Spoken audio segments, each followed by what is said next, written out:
ओम नमः शिवाय। ओम नमः शिवाय। ओम नमः शिवाय। श्री सतगुरुवे नमः।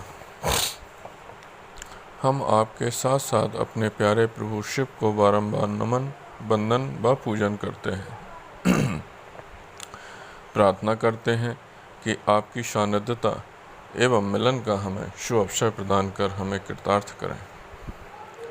हमारी आराधना, उपासना, याचना आपके आत्मिक मिलन से उपजे प्यार के लिए है।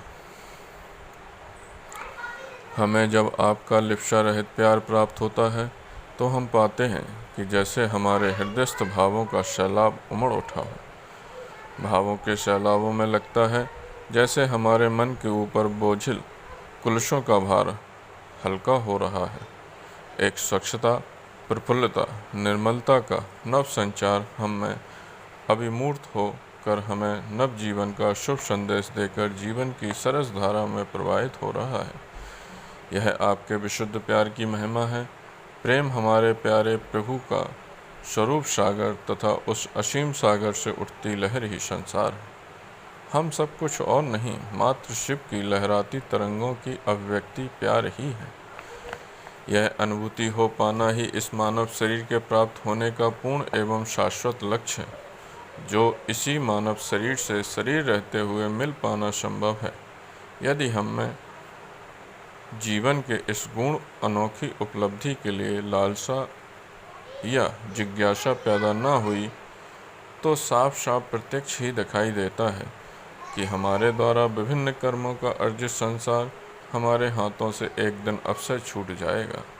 वास्तव में जो शाश्वत प्राप्ति थी उसे मूल परिवर्तनशील प्रकृति की मोहकता में होकर श्वास रूपी धन खोकर हमें चलना पड़ता है। यह प्रत्यक्ष ही है। जब हम इस संसार और शरीर की नश्वरता का विचार करते हैं तो हमें शाश्वत एवं स्थिर चिर शांति कहीं दिखाई भी नहीं देती। इसी विचार के गहन चिंतन को हम आत्मचिंतन कहते हैं। यह विचार और चिंतन संगति से हम में सुदृढ़ होते हैं। उसे हम सत्संगी, और जिस संग से शिथिलता पैदा हो उसे हम कुसंग कहते हैं। ध्यान देना, कहे जा रहे विचारों के विषय में भी आप देखें कि कुछ विचार हम में आते हैं, वो रुकते नहीं। कुछ विचार आते तो हैं और चिंतन भी होता है, किंतु चिंतन परिणाम तक पहुंचने से पहले ही धराशायी हो जाता है।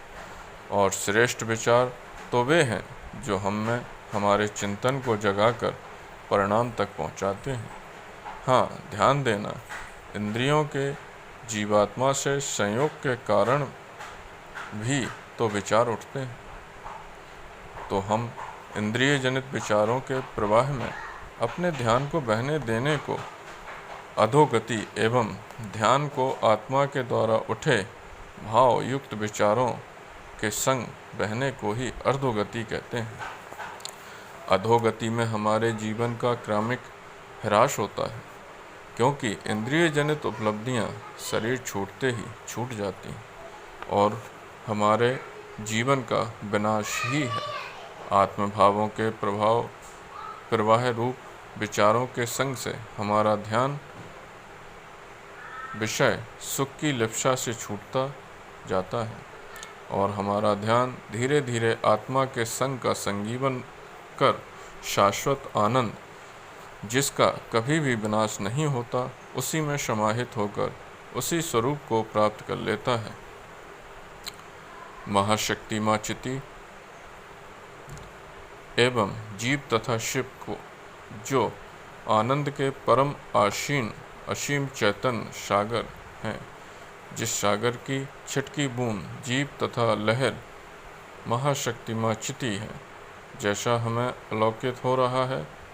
जब कोई बूंद सागर में गिरती है तो जैसे लहरें उसका स्वागत कर पुनः सागर में मिला देती हैं, ठीक उसी भांति कोई जीव जब इस महाविनाश को प्राप्त हो रहे संसार से ऊब कर प्रकृति माँ भगवती चिति के आंचल में गिरता है तो उसी आंचल से उतर सदा एक रस शिव में समाहित हो जाता है। यह अवसर